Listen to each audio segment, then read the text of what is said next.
নমস্কার, education ground Bangla আপনাদের সকলকে স্বাগত। আমি আপনাদের সাথে বিশ্বজিৎ পাল। আশা করছি সকলেই ভালো রয়েছে। তো আজকে যে বিষয়টি নিয়ে আপনাদের সাথে আলোচনা করবো মূলত সেটা হচ্ছে ভারতের জিডিপি।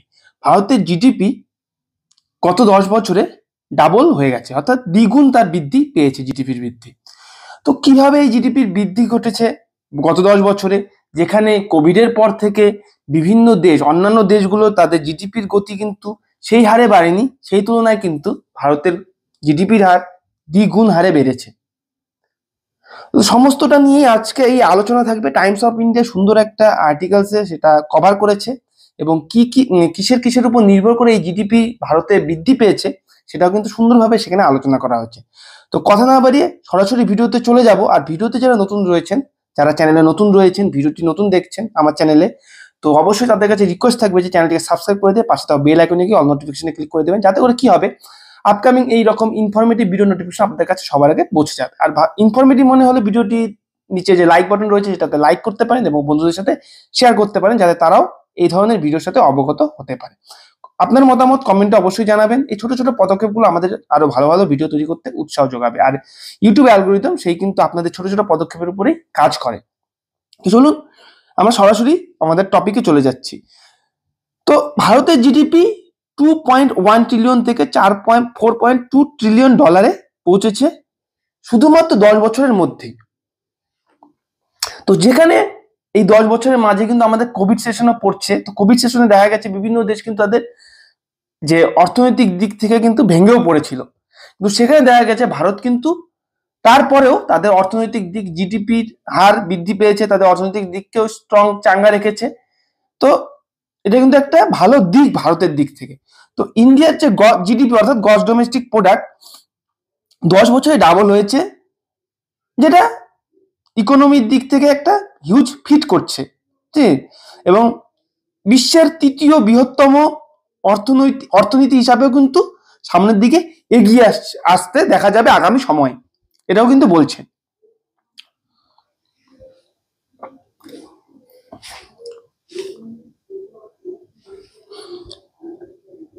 ভারতের ইকোনমি গ্রোথ, যেটা মেজর ইকোনমিক সেটব্যাক নিয়ে এসেছে কোভিড প্যান্ডামিকের পরেও। তো এই যে 2019 সালে, অর্থাৎ আমাদের ভারতে তো 2020 সালে মেইনলি কোভিড এন্টার করেছিল। তো তারপরেও কিন্তু ভারতে এই যে সেটব্যাক, ইকোনমিক সেটব্যাক, সেটা কিন্তু পর্যাপ্ত পরিমাণে গ্রোথ তার মধ্যে দেখা গিয়েছে। তারপরেও কিন্তু কোভিডের পরেও কিন্তু অর্থনীতি ভেঙে পড়েনি ভারতে। হ্যাঁ, সেই সময়টা হয়তো কিছুটা পরিস্থিতি সংকীর্ণ পরিস্থিতিতে ছিল, কিন্তু তারপরেও ভারত তার সাথে কিন্তু লড়েছে, সে অর্থনৈতিক পরিস্থিতির সাথে লড়েছে এবং দেখা গেছে যে তারপরেও অর্থনীতি অন্যান্য দেশের তুলনায় ভারতের অর্থনীতি চাঙ্গা খুব দ্রুতই হয়েছে। আইএমএফ অর্থাৎ ইন্টারন্যাশনাল মনিটারি ফান্ড অনুযায়ী, তাদের ডাটা অনুযায়ী ভারতের জিডিপি, যে India's GDP under the Narendra Modi গভর্নমেন্টের অধীনে ভারতের জিডিপি 103.1% হারে গ্রোথ করেছে এবং GDP at current price or nominal GDP,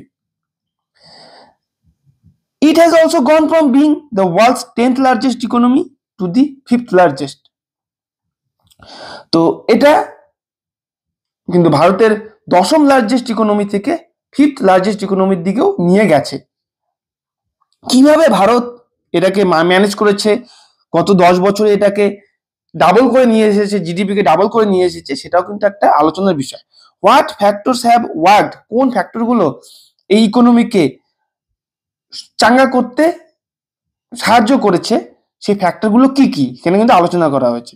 এবং which at one time had been infamously ranked among the fragile 5 as India looks. তো বিশ্বে যে টপ 5 ইকোনমিক দেশ রয়েছে তার মধ্যে ভারত কিন্তু স্থান পেয়েছে, এটাও কিন্তু বলা হচ্ছে। এবং 2025 অর্থ বছরে দ্বিতীয় প্রান্তিকে জিডিপি কিন্তু প্রবৃদ্ধির মন্দা থেকে অর্থনীতি ভালোভাবে পুনরুদ্ধার করেছে এবং তৃতীয় প্রান্তিকে 6.2% হারে বৃদ্ধি পেয়েছে। এবং আগামী বছরগুলিতে ভারত কিন্তু শীর্ষ 3টি অর্থনৈতিক দেশের মধ্যে স্থান পাবে বলে মনে করা হচ্ছে। কিন্তু ক্রমবর্ধমান যে অর্থনৈতিক অনিশ্চয়তা এবং মার্কিন শুল্কের হুমকি বর্তমানে রয়েছে এই বিশ্বে, এবং সেটাকে উচ্চ প্রবৃদ্ধির পথে টিকে থাকার জন্য ভারতকে তার আর্থিক এবং আর্থিক নীতিগুলি সক্রিয়ভাবে পরিচালনা করতে হবে। অর্থাৎ মার্কিন যুক্তরাষ্ট্র কিন্তু প্রতিনিয়তই বর্তমান সময়ে দেখা যায় যে ট্রাম্প সরকারে আসার পরে ভারতকে তার যে অর্থ দেওয়ার কথা ছিল সেটা ইলেকশন পারপাসে হোক, যে পারপাসে হোক, কিন্তু বর্তমান সময়ে কিন্তু আমেরিকা কোনো দেশকেই আর্থিক সাহায্য করতে নারাজ, মানে আর্থিক সাহায্য কোনো রকম আর্থিক সাহায্য তারা করতে চায় না প্রয়োজন ছাড়া তাদের অর্থনীতিকে চাঙ্গা করার জন্য। তো ভারতও হয়তো সেই লিস্টেই থাকবে।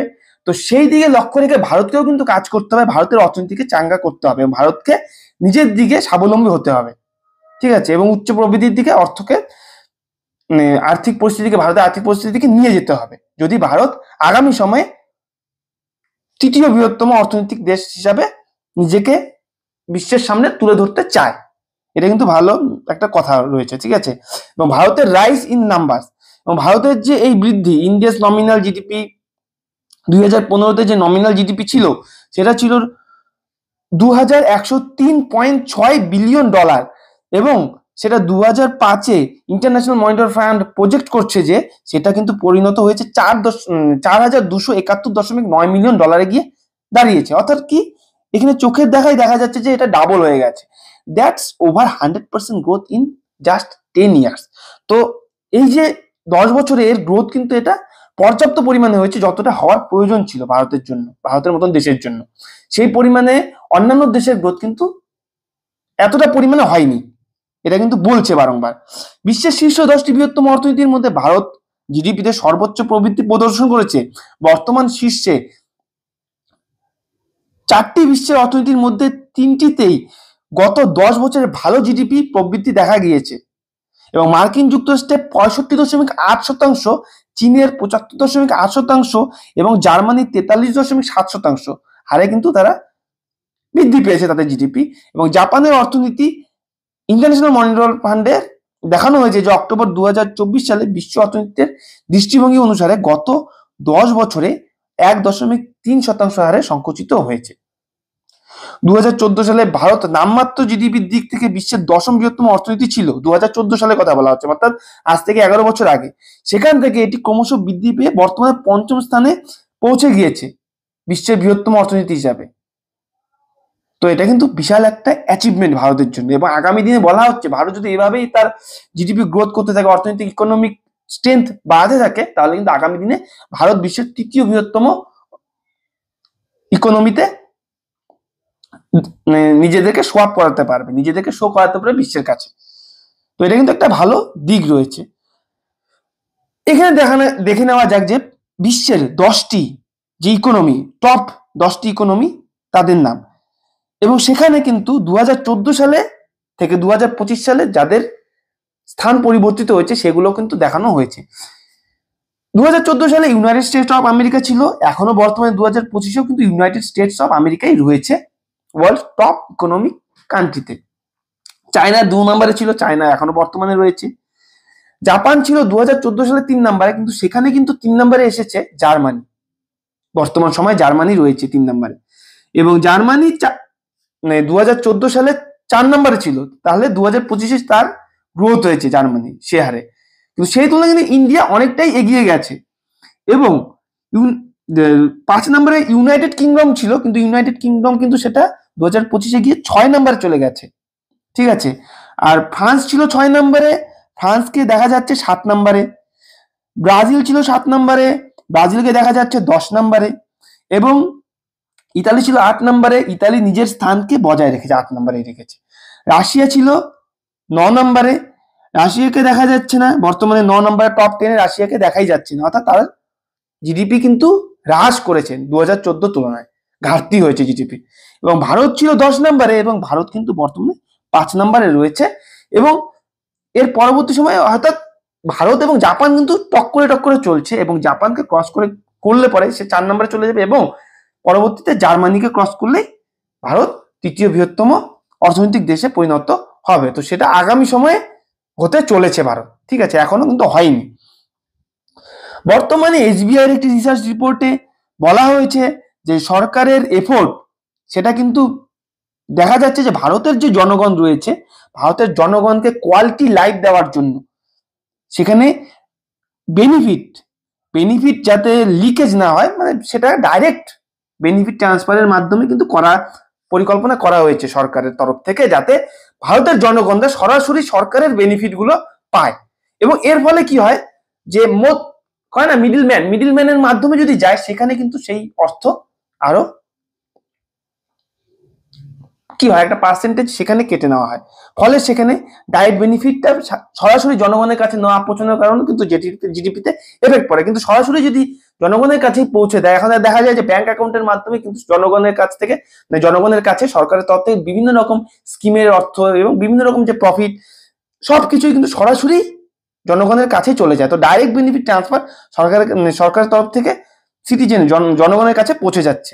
এবং পার ক্যাপিটা জিডিপির কারেন্ট প্রাইসেস যেটা 2.25 লাখ ফিনান্সিয়াল ইয়ার 2025-এ দেখাচ্ছে, এবং সেটা ক্যাগ রিপোর্টের গ্রোথে 9.1% হারে দেখাচ্ছে, বৃদ্ধি পাচ্ছে। এবং in constant price to per capita GDP has increased ₹1.33 lakh in financial year 2025।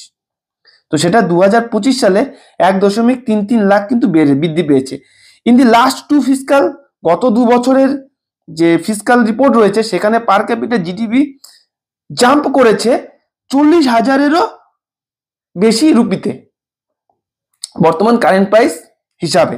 এবং CSD SBI search report, SBI রিপোর্টে এটা বলা হয়েছে।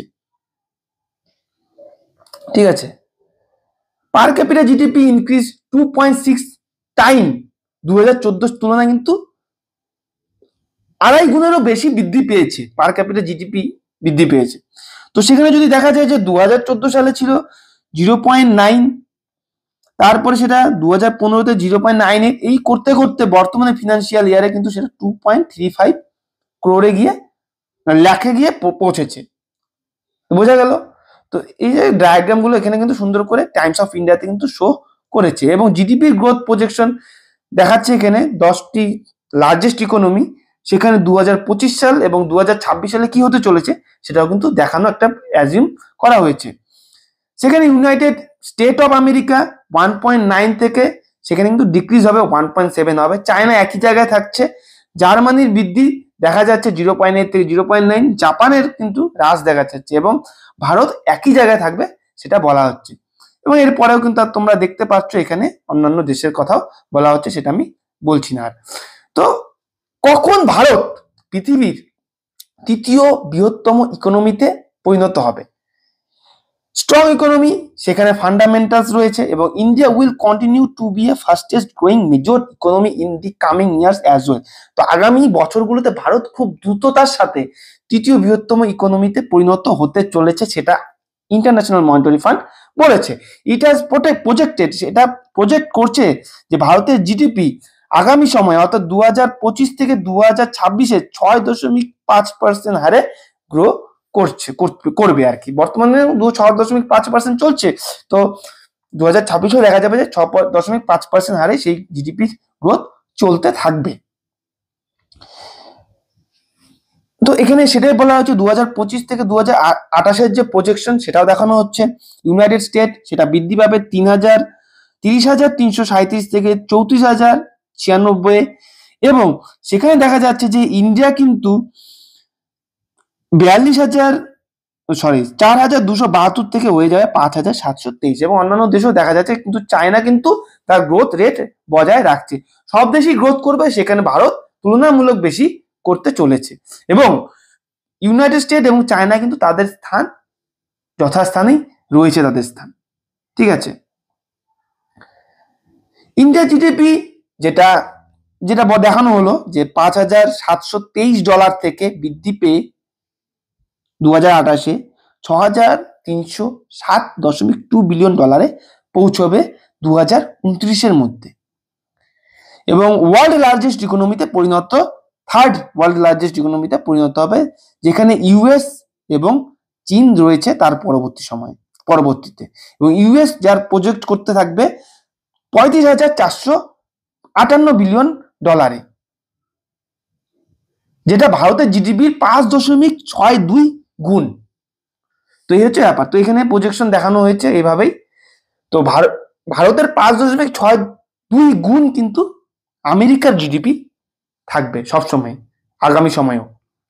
সবসময় বলছি না, আগামী সময়, আগামী বছরে যে 2028 পর্যন্ত দেখাচ্ছে।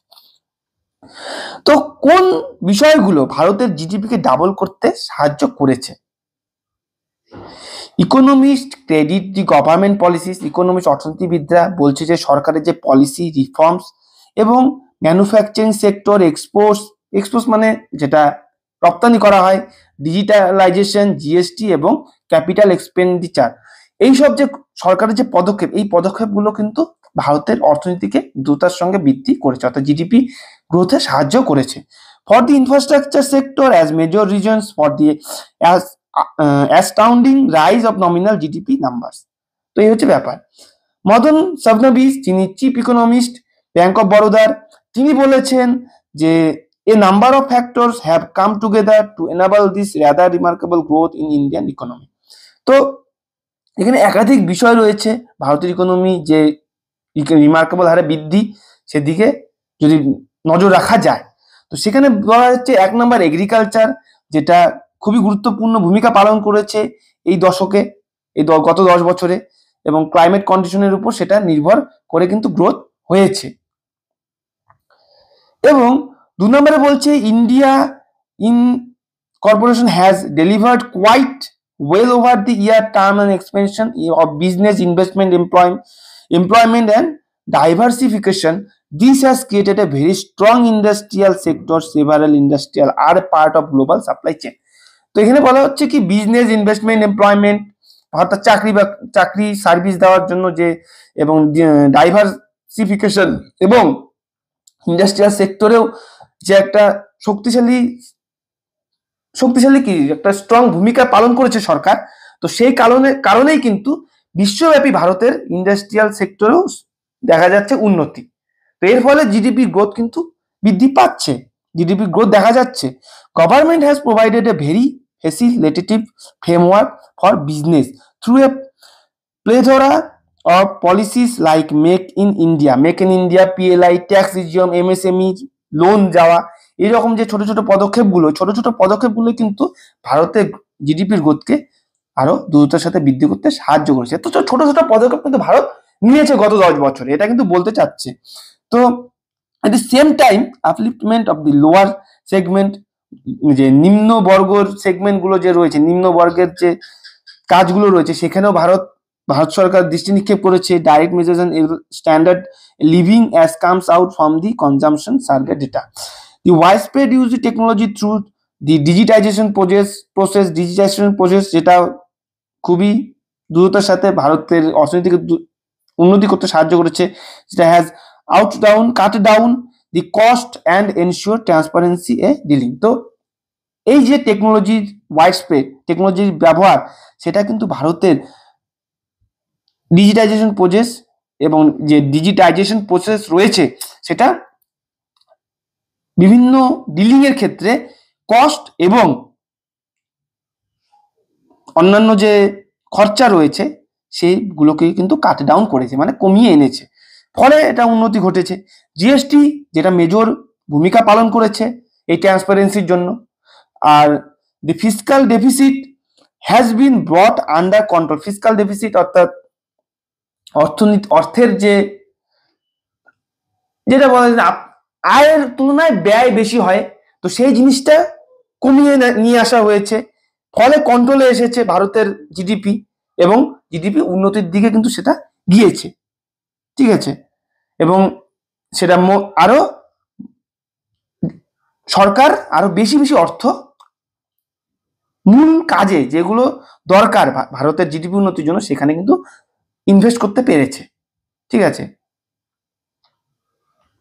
দি সার্ভিসেস সেক্টর, যেটা মেজর ভূমিকা পালন করেছে, সার্ভিস এক্সপার্টস কম্পোনেন্ট, যেটা মেজর ড্রাইভার চালন ক্ষমতা রয়েছে, এই যে গ্রোথ, জিডিপির গ্রোথ, সেটা কিন্তু মূল ভূমিকা পালন করেছে এই সার্ভিস এক্সপোর্ট কম্পোনেন্ট, ঠিক আছে, এটা মেজর ড্রাইভারের ভূমিকা পালন করেছে। লজিস্টিক্স অ্যান্ড রিটেল সেগমেন্ট, খুচরো যেগুলো সেগমেন্ট রয়েছে, সেটাও বিভিন্নভাবেই এই গ্রোথের এক্সপোনেনশিয়াল গ্রোথ দেখা গেছে যার মধ্যে, এবং সেটা নিঃসন্দেহে জিডিপির গ্রোথে ভূমিকা পালন করেছে। RBI brought about a sea change of different areas, আরবিআইও বিভিন্ন ক্ষেত্রে অনেক চেঞ্জ নিয়ে এসেছে, এবং made the banking system resilient and reversed by lining up balance sheet of banks, brought in proactive regulation to ensure stability in the system, in সিস্টেমে stability নিয়ে আসা হয়েছে, মনিটারি পলিসির streamlined and global standard with MPC to fight inflation, মূল্যবৃদ্ধির সাথে fight করে globally সেটা লড়াই করা হয়েছে, লড়াই করে কিন্তু সেটা মনিটারি পলিসিকে কন্ট্রোলে রাখা হয়েছে, এবং the large flow of FDI has supplemented domestic capital and enhanced investment in the country. তো বিভিন্ন পদক্ষেপ কিন্তু নেওয়া হয়েছে। The capital market has enabled raising the both equity and ডেপ্ট, ইকুইটি এবং ডেপ্ট ধার দেওয়া এবং যে ইকুইটি রয়েছে শেয়ার রয়েছে সেগুলো কিন্তু বৃদ্ধি পেয়েছে। Is required for financial investment in the country, ভারতে এই দেশে ফিনান্সিয়াল ইনভেস্টমেন্টের ক্ষেত্রে দেখা গেছে এবং ফলে এটা উন্নতি হয়েছে। তো ফিনান্সিয়াল ইনভেস্টমেন্টে ইকুইটি অ্যান্ড ডেপ্ট পর্যাপ্ত পরিমাণে করা হয়েছে, এবং here the regulator SEBI has been proactive all through to ensure there are no missteps. Therefore, this story is one of the pragmatic policies, prudent regulation, successful business entrepreneurship, which has molded well in the process of globalization. তো বিশ্বব্যাপী entrepreneurship business যে রয়েছে, বিজনেসের successful প্রিডেন্ট regulation and প্রগম্যাটিক যে পলিসিসগুলো রয়েছে সেগুলোতেও গুরুত্বপূর্ণ ভূমিকা পালন করছে এবং ভারতের বাণিজ্যকে বিশ্বব্যাপী ছড়িয়ে দিতে সাহায্য করেছে, ফলে কিন্তু এই জিডিপির গ্রোথ দেখা গেছে। According to the Dharmakirti Joshi, যিনি চিফ ইকোনমিস্ট সি ক্রিসেলের, তিনি বলেছেন যে সরকারের emphasise in infrastructure development has contribute the higher than expected GDP growth following the pandemic. প্যান্ডামিকের পরে যতটা আশা করা হয়েছিল তার থেকে বেশি পরিমাণে ডেভেলপমেন্ট দেখা গেছে, জিডিপির গ্রোথ দেখা গেছে। সরকারের ইনফ্রাস্ট্রাকচারের প্রতি যে ডেভেলপমেন্ট দেখা গেছে, ইনফ্রাস্ট্রাকচারের যে ডেভেলপমেন্ট দেখা গেছে তার উপর নির্ভর করে এই কিন্তু জিডিপির গ্রোথ আশানুরূপের তুলনায় বেশি দেখা গেছে, আশার তুলনায়। তো বিভিন্ন দিকে কিন্তু এছাড়াও জিএসটি এনহ্যান্সমেন্ট ট্যাক্সের ক্ষেত্রেও দেখা গেছে increase government revenues enabling greater budgetary spending on infrastructure. তো ইনফ্রাস্ট্রাকচারে বাজেট বাড়ানো হয়েছে, সরকারের রেভিনিউকে বাড়ানো হয়েছে। তো এই হচ্ছে ব্যাপার। ডক্টর যোশী তিনিও বিশ্বাস করেন যে খুব দ্রুততার সাথে এই অ্যাডভান্সমেন্ট দেখা গেছে, ডিজিটাল ক্ষেত্রেও দেখা গেছে, ডিজিটাল ইনফ্রাস্ট্রাকচারের ক্ষেত্রেও দেখা গেছে, এবং বিভিন্ন facilitated efficient payment system, quicker credit delivery এবং ফস্টার ইনোভেশনের ক্ষেত্রে কিন্তু ভারত সরকারের ভূমিকা কিন্তু খুবই লক্ষণীয়। এবং in the healthy balance sheet of banks have also supported faster credit growth. ওই তো ফাস্টার ক্রেডিট গ্রোথ দেখা গেছে। রাধিকা রাও, যিনি ডিবিএস ব্যাংক নোটসের সিনিয়র ইকোনমিস্ট, তিনি বলছেন যে বর্তমান সময়ে সরকার এবং পরিবারের তরফ থেকে বিভিন্ন হাউস হোল্ডের থেকে উচ্চ হারে কিন্তু ব্যয় করা হচ্ছে, লগ্নি করা হচ্ছে, আর যেটার ইফেক্ট রিয়েল স্টেট এবং বিভিন্ন রকম কনস্ট্রাকশনে দেখা গেছে, যার প্রতিফলন এটা বলা হচ্ছে। এবং তিনি আরো বলেছেন যে এই যে বাজেট সেটা পর্যাপ্ত পরিমাণে ক্রমাগত হচ্ছে, বাজেট বৃদ্ধি হচ্ছে এবং সেটা আগামী সময়েও বৃদ্ধি পাবে আর কি, which has positive multiplier the economy while the sticker revenue expenditure has been gradually rationalised. এবং বিশ্বব্যাপী একটা ইতিবাচক দিক আর কি ফেলে যাবে এই যে ইকোনমির দিক দিয়ে। তো এটা কিন্তু গুরুত্বপূর্ণ বিষয়, সরকারের তরফ থেকে এবং বিভিন্ন হাউস হোল্ডের থেকে কিন্তু উচ্চ হারে বিনিয়োগ করা হচ্ছে। এছাড়াও দি কম্পোজিশন অফ দি এক্সটার্নাল ট্রেডের ক্ষেত্রে দেখা যাচ্ছে গুরুত্বপূর্ণ ভূমিকা has also আন্ডারগন A change with rising share of manufacturer goods and exports এবং স্ট্রং গেইন দি সার্ভিসের ক্ষেত্রে মন দেওয়া বেশি আর কি নজর দেওয়া হচ্ছে। ম্যানুফ্যাকচারিং গুডস তৈরির ক্ষেত্রে এবং সেগুলোকে এক্সপোর্ট করার ক্ষেত্রেও কিন্তু লগ্নি করা হচ্ছে by the contribution of globally capability centres. This have not only helped make the net export balance less negative but have also helped improve the health of the current account balance. তো current account ব্যালেন্সে এটা তার improvement দেখা দেবে এবং দেখা দিচ্ছে বর্তমান সময়ে এই ম্যানুফ্যাকচারিং গুডস এক্সপোর্টস এবং স্ট্রং গেইনস ইন সার্ভিসের ক্ষেত্রে যে একটা শক্তিশালী দৃষ্টি নিক্ষেপ নজর রেখেছে সরকার, সেই দিকে কিন্তু এর ফলে দেখা যাচ্ছে যে কারেন্ট অ্যাকাউন্ট ব্যালেন্সে উন্নতি হচ্ছে।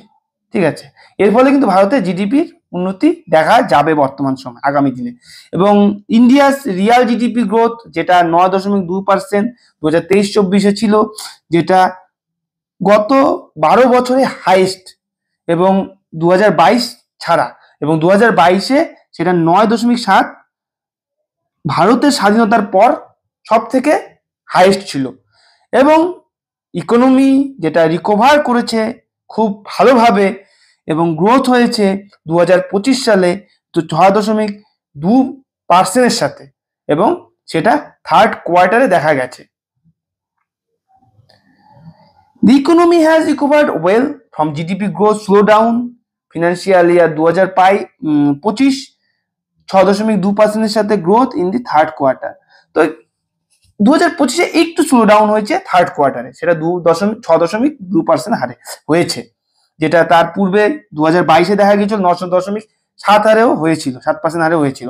India looks at A rank among the top 3 economies in the coming years. আগামী বছরে ভারত টপ 3 নাম্বার ইকোনমিতে পৌঁছবে, কিন্তু in a world of increasing economic uncertainty. এবং কিন্তু এখানে দেখা যাচ্ছে যে সমগ্র বিশ্বব্যাপী যে জিডিপির বৃদ্ধি, ইকোনমির শক্তিশালী, সেটা কিন্তু অনিশ্চিত রয়েছে, এবং এটা threats of US tariff লুমিং, USA যে ট্যারিফ লুমিং রয়েছে সেটার উপর কিন্তু নির্ভর করে। It will have to proactively manage its fiscal and monetary policies to stay on the higher growth path. তো এই হচ্ছে ব্যাপার। তো ভারতকে আগামী দিনে তৃতীয় বৃহত্তম ইকোনমির দিকেও দেখা যাবে, কিন্তু সমগ্র বিশ্বব্যাপী কিন্তু গ্রোথের হার কিন্তু অতটা হারে হবে না, সেখানে কিন্তু একটা অনিশ্চয়তা রয়েছে। এবং বিভিন্ন কারণে ভারতের এই যে গত 10 বছর, গত ডিকেডে এই যে উন্নতি, সেটা কিন্তু বিভিন্ন কারণে হয়েছে। কি কি কারণে হয়েছে সেটা আলোচনা করলাম। তো অবশ্যই আপনাদের মতামত কমেন্টে জানাবেন, যেটা আপনাদের কাছে আমি ক্লিয়ার করতে পারিনি সেটাও বলবেন যে কি ক্লিয়ার হয়নি, কিংবা আমি কিন্তু পরিষ্কারভাবে বলতে পারিনি, হয় না, আমিও তো হয়তো মিস করেছি। তো অবশ্যই কমেন্টে জানাবেন। ঠিক আছে, তো আজকের মতন ভিডিও এখানে শেষ করছি, পরবর্তী ভিডিওতে দেখা হচ্ছে। ভিডিও ভালো লাগলে লাইক করবেন, বন্ধুর সাথে শেয়ার করে দেবেন। তো জয় হিন্দ, জয় ভারত, নমস্কার।